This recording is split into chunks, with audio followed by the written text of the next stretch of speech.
ओम श्री गणेशाय नमः। कृष्णं नारायणं वन्दे कृष्णं वन्दे वज्रप्रियं कृष्णद्वैपायनं वन्दे कृष्णं वन्दे पृथासुतं। श्रीमद्भागवत महापुराण द्वितीय स्कंद अथ 10वां भगवान के 10 लक्षण। तो सुखदेव जी क्या कहते हैं सुनिए। परीक्षित, इस भागवत पुराण में सर्ग, विसर्ग, स्थान, पोषण, उक्ति, मनवंतर, ईशानुकथा, निरोध, मुक्ति और आश्रय, इन 10 विषयों का वर्णन है। इनमें जो 10वां आश्रय तत्व है उसी का ठीक ठीक निश्चय करने के लिए कहीं श्रुति से, कहीं तात्पर्य से और कहीं दोनों के अनुकूल अनुभव से महात्माओं ने अन्य 9 विषयों का बड़ी सुगम रीति से वर्णन किया है। ईश्वर की प्रेरणा से गुणों में क्षोभ होकर रूपांतर होने से जो आकाश आदि पंचभूत, शब्दादि तन्मात्राएं, इंद्रियां, अहंकार और महत्व की उत्पत्ति होती है उसको सर्ग कहते हैं। इस विराट पुरुष से उत्पन्न ब्रह्मा जी द्वारा जो विभिन्न चराचर सृष्टियों का निर्माण होता है उसका नाम है विसर्ग।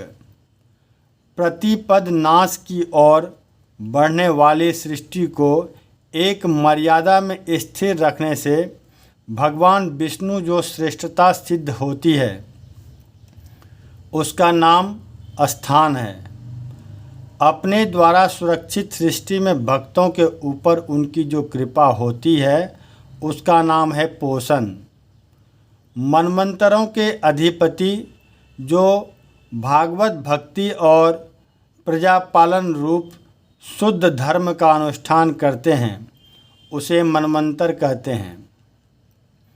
जीवों की वे वासनाएं जो कर्म के द्वारा उन्हें बंधन में डाल देती है उक्ति नाम से कही जाती है। भगवान के विभिन्न अवतारों के और उनके प्रेमी भक्तों की विविध आख्यानों से युक्त गाथाएं इस कथा है। जब भगवान योग निद्रा स्वीकार करके शयन करते हैं तब इस जीव का अपनी उपाधियों के साथ उनमें लीन हो जाना निरोध है। अज्ञान कल्पित कर्तव्य, भोक्तृत्व आदि अनात्म भाव का परित्याग करके अपने वास्तविक स्वरूप परमात्मा में स्थित होना ही मुक्ति है। परीक्षित, इस चराचर जगत की उत्पत्ति और प्रलय जिस तत्व से प्रकाशित होते हैं वह परम ब्रह्म ही आश्रय है। शास्त्रों में उसी को परमात्मा कहा गया है। जो नेत्र आदि इंद्रियों का अभिमानी दृष्टा जीव है वही इंद्रियों के अधिष्ठात्री देवता सूर्य आदि के रूप में भी है। और जो नेत्र, गोलक आदि से युक्त दृष्ट देह है वही उन दोनों को अलग अलग करता है। इन तीनों में यदि एक का भी अभाव हो जाए तो दूसरे 2 की उपलब्धि नहीं हो सकती। अतः जो इन तीनों को जानता है वह परमात्मा ही सबका अधिष्ठान आश्रय तत्व है। उसका आश्रय वह स्वयं ही है, दूसरा कोई नहीं है। जब पूर्वोक्त विराट पुरुष ब्रह्मांड को फोड़कर निकला तब वह अपने रहने का स्थान ढूंढने लगा और स्थान की इच्छा से उस शुद्ध संकल्प पुरुष ने अत्यंत पवित्र जल की सृष्टि की। विराट पुरुष रूप नर से उत्पन्न होने के कारण ही जल का नाम नार पड़ा और उस अपने उत्पन्न किए हुए नार में वह पुरुष 1000 वर्षों तक रहा। इसी से उसका नाम नारायण हुआ। उन नारायण भगवान की कृपा से ही द्रव्य, कर्म, काल, स्वभाव और जीव आदि की सत्ता है। उनके उपेक्षा कर देने पर और किसी का अस्तित्व नहीं रहता। उन अद्वितीय भगवान नारायण ने योग निद्रा से जगकर अनेक होने की इच्छा की। तब अपनी माया से उन्होंने अखिल ब्रह्मांड के बीज स्वरूप अपने स्वर्णमय वीर्य को 3 भागों में विभक्त कर दिया, अधिदेव, अध्यात्म और अधिभूत। परीक्षित, विराट पुरुष का एक ही वीर्य 3 भागों में कैसे विभक्त हुआ सो सुनो। विराट पुरुष के हिलने डोलने पर उनके शरीर में रहने वाले आकाश से इंद्रिय बल, मनोबल और शरीर बल की उत्पत्ति हुई। उनसे इन सब का राजा प्राण उत्पन्न हुआ। जैसे सेवक अपने स्वामी राजा के पीछे पीछे चलते हैं, वैसे ही सबके शरीर में प्राण के प्रबल रहने पर ही सारी इंद्रियां प्रबल रहती है और जब वह सुस्त पड़ जाता है तब सारी इंद्रियां भी सुस्त हो जाती है। जब प्राण जोर से आने जाने लगा तब विराट पुरुष को भूख प्यास का अनुभव हुआ। खाने पीने की इच्छा करते ही सबसे पहले उनके शरीर में मुख प्रकट हुआ। मुख से तालु और तालु से रसनेंद्री प्रकट हुई। इसके बाद अनेकों प्रकार के रस उत्पन्न हुए जिन्हें रसना ग्रहण करती है। जब उनकी इच्छा बोलने की हुई तब वाक इंद्री, उसके अधिष्ठात्री देवता, अग्नि और उनका विषय बोलना, ये तीनों प्रकट हुए। उसके बाद बहुत दिनों तक उस जल में ही वे रुके रहे। श्वास के वेग से नासिका छिद्र प्रकट हो गए। जब उन्हें सूंघने की इच्छा हुई तब उनकी नाक घ्राणेंद्री आकर बैठ गई और उसके देवता गंध को फैलाने वाले वायुदेव प्रकट हुए। पहले उनके शरीर में प्रकाश नहीं था। फिर जब उन्हें अपने को तथा दूसरी वस्तुओं को देखने की इच्छा हुई तब नेत्रों के छिद्र उनका अधिष्ठाता सूर्य और नेतेंद्री प्रकट हो गए। इन्हीं से रूप का ग्रहण होने लगा। जब वेद रूप ऋषि विराट पुरुष को स्तुतियों के द्वारा जगाने लगे तब उन्हें सुनने की इच्छा हुई। उसी समय कान, उनकी अधिष्ठात्री देवता दिशाएं और श्रोतेंद्री प्रकट हुई। इसी से शब्द सुनाई पड़ता है। जब उन्होंने वस्तुओं की कोमलता, कठिनता, हल्कापन, भारीपन, उष्णता और शीतलता आदि जाननी चाहिए तब उनके शरीर में चर्म प्रकट हुआ। पृथ्वी में से जैसे वृक्ष निकल आते हैं उसी प्रकार उस चर्म में रोएं पैदा हुए और उसके भीतर बाहर रहने वाला वायु भी प्रकट हो गया। स्पर्श ग्रहण करने वाली त्वचा इंद्री भी साथ ही साथ शरीर में चारों ओर लिपट गई और उससे उन्हें स्पर्श का अनुभव होने लगा। जब उन्हें अनेकों प्रकार के कर्म करने की इच्छा हुई तब उनके हाथ उग आए। उन हाथों में ग्रहण करने की शक्ति हस्तेंद्री तथा उनके अधिदेवता इंद्र प्रकट हुए और दोनों के आश्रय से होने वाला ग्रहण रूप कर्म भी प्रकट हो गया। जब उन्हें अभिष्ट स्थान पर जाने की इच्छा हुई तब उनके शरीर में पैर उगाए। चरणों के साथ ही चरण इंद्री के अधिष्ठात्री रूप में वहाँ स्वयं यज्ञ पुरुष भगवान विष्णु स्थित हो गए और उन्हीं में चलना रूप कर्म प्रकट हुआ। मनुष्य इसी चरणेंद्री से चलकर यज्ञ सामग्री एकत्र करते हैं। संतान रीति और स्वर्ग भोग की कामना होने पर विराट पुरुष के शरीर में लिंग की उत्पत्ति हुई। उसमें उपस्थेंद्री और प्रजापति देवता तथा इन दोनों के आश्रय रहने वाले काम सुख का आविर्भाव हुआ। जब उन्हें मल त्याग की इच्छा हुई तब गुदा द्वार प्रकट हुआ। तत्पश्चात उसमें पायु इंद्री और मित्र देवता उत्पन्न हुए। इन्हीं दोनों के द्वारा मल त्याग की क्रिया संपन्न होती है। अपान मार्ग द्वारा एक शरीर से दूसरे शरीर में जाने की इच्छा होने पर नाभि द्वार प्रकट हुआ। उससे अपान और मृत्यु देवता प्रकट हुए। इन दोनों के आश्रय से ही प्राण और अपान का बिछोह यानी मृत्यु होती है। जब विराट पुरुष को अन्न जल ग्रहण करने की इच्छा हुई तब कोख, आंतें और नाड़ियाँ उत्पन्न हुई।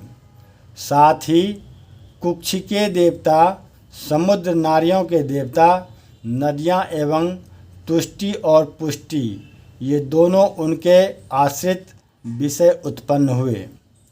जब उन्होंने अपनी माया पर विचार करना चाहा तब हृदय की उत्पत्ति हुई। उससे मन रूप इंद्री और मन से उसका देवता चंद्रमा तथा विषय, कामना और संकल्प प्रकट हुए। विराट पुरुष के शरीर में पृथ्वी, जल और तेज से 7 धातुएं प्रकट हुई। त्वचा, चर्म, मांस, रुधिर, मेद, मज्जा और अस्थि। इसी प्रकार आकाश, जल और वायु से प्राणों की उत्पत्ति हुई। श्रोत्रादि सब इंद्रियां शब्दादि विषयों को ग्रहण करने वाली है। वे विषय अहंकार से उत्पन्न हुए हैं। मन सब विकारों का उत्पत्ति स्थान है और बुद्धि समस्त पदार्थों का बोध कराने वाली है। मैंने भगवान के इस स्थूल रूप का वर्णन तुम्हें सुनाया है। यह बाहर की ओर से पृथ्वी, जल, तेज, वायु, आकाश, अहंकार, महत्व और प्रकृति इन 8 आवरणों से घिरा हुआ है। इससे परे भगवान का अत्यंत सूक्ष्म रूप है। वह अव्यक्त, निर्विशेष, आदि, मध्य और अंत से रहित एवं नित्य है। वाणी और मन की वहाँ तक पहुँच नहीं है। मैंने तुम्हें भगवान के स्थूल और सूक्ष्म, व्यक्त और अव्यक्त जिन 2 रूपों का वर्णन सुनाया है, ये दोनों ही भगवान की माया के द्वारा रचित है। इसलिए विद्वान पुरुष इन दोनों को ही स्वीकार नहीं करते। वास्तव में भगवान निष्क्रिय हैं, अपनी शक्ति से ही सक्रिय बनते हैं। फिर तो वे ब्रह्मा का या विराट रूप धारण करके वाच्य और वाचक, शब्द और उसके अर्थ के रूप में प्रकट होते हैं और अनेकों नाम, रूप तथा क्रियाएं स्वीकार करते हैं।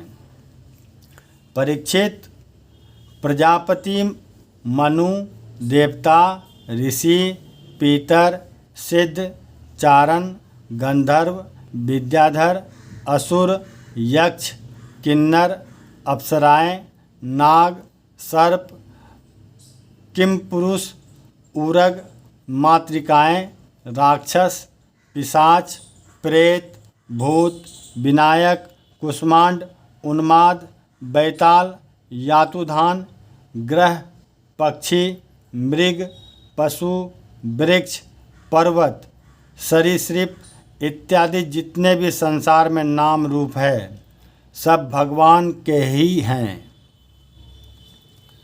संसार में चर और अचर भेद से 2 प्रकार तथा जरायुज, अंडज, श्वेतज और उद्भिज भेद से 4 प्रकार के जितने भी जलचर, थलचर तथा आकाशचारी प्राणी हैं सब के सब शुभ अशुभ और मिश्रित कर्मों के तदनुरूप फल है।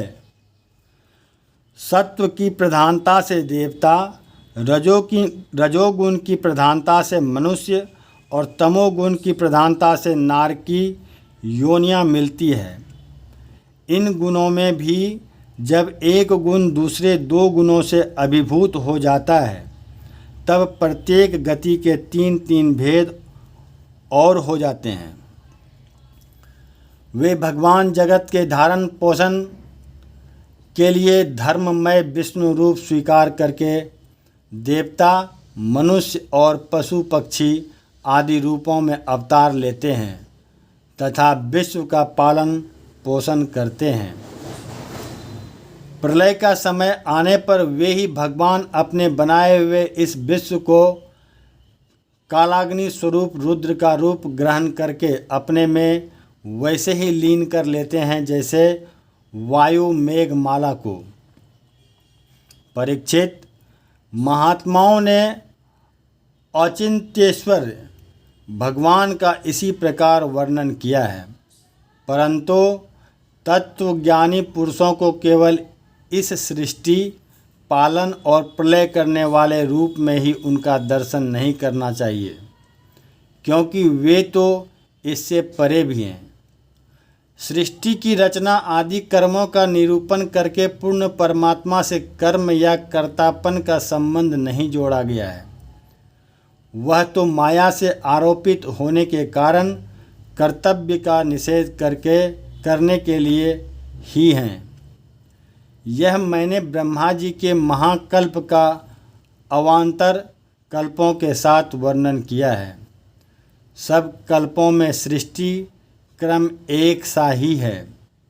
अंतर है तो केवल इतना ही है कि महाकल्प के प्रारंभ में प्रकृति से क्रमशः महत्वादि की उत्पत्ति होती है और कल्पों के प्रारंभ में प्राकृत सृष्टि तो ज्यों की त्यों रहती ही है। चराचर प्राणियों की वैकृत सृष्टि नवीन रूप से होती है। परीक्षित, काल का परिमाण, कल्प और उसके अंतर्गत मनमंतरों का वर्णन आगे चलकर करेंगे। अब तुम पद्म कल्प का वर्णन सावधान होकर सुनो। शौनक जी ने पूछा, सूत जी, आपने हम लोगों से कहा था कि भगवान के परम भक्त विदुर जी ने अपने अति दुस्तज कुटुंबियों को भी छोड़कर पृथ्वी के विभिन्न तीर्थों में विचरण किया था। उस यात्रा में मैत्रेय ऋषि के साथ अध्यात्म के संबंध में उनकी बातचीत कहाँ हुई तथा मैत्रेय जी ने उनके प्रश्न करने पर किस तत्व का उपदेश किया। सूत जी, आपका स्वभाव बड़ा सौम्य है। आप विदुर जी का वह चरित्र हमें सुनाइए। उन्होंने अपने भाई बंधुओं को क्यों छोड़ा और फिर उनके पास क्यों लौट आए। सूत जी ने कहा, शौनकादि ऋषियों, राजा परीक्षित ने भी यही बात पूछी थी। उनके प्रश्नों के उत्तर में श्री सुखदेव जी महाराज ने जो कुछ कहा था वही मैं आप लोगों से कहता हूँ, सावधान होकर सुनिए। इस तरह से श्रीमद् भागवत महापुराण के द्वितीय स्कंद का 10वां अध्याय समाप्त हुआ। अब आरती करते हैं। श्री भागवत भगवान की है आरती, पापियों को पाप से है तारती। श्री भागवत भगवान की है आरती, पापियों को पाप से है तारती। ये अमर ग्रंथ ये मुक्ति पंथ ये पंचम वेद निराला, नव ज्योति जलाने वाला। हरि नाम यही हरि धाम यही, हरि नाम यही हरि धाम यही, यही जग मंगल की है आरती। पापियों को पाप से है तारती। श्री भागवत भगवान की है आरती, पापियों को पाप से है तारती। ये शांति गीत पावन पुनीत, पापों को मिटाने वाला, हरि दरस दिखाने वाला। यह सुख करनी यह दुख हरनी, यह सुख करनी यह दुख हरनी, श्री मधुसूदन की है आरती। पापियों को पाप से है तारती। श्री भागवत भगवान की है आरती, पापियों को पाप से है तारती। ये मधुर बोल जग फंद खोल, सन्मार्ग दिखाने वाला, बिगड़ी को बनाने वाला। श्री राम यही घनश्याम यही, श्री राम यही घनश्याम यही, यही प्रभु की मंगल की है आरती। पापियों को पाप से है तारती। श्री भागवत भगवान की है आरती, पापियों को पाप से है तारती। श्री भागवत भगवान की है आरती, पापियों को पाप से है तारती। बोले श्री कृष्ण चंद्र भगवान की जय।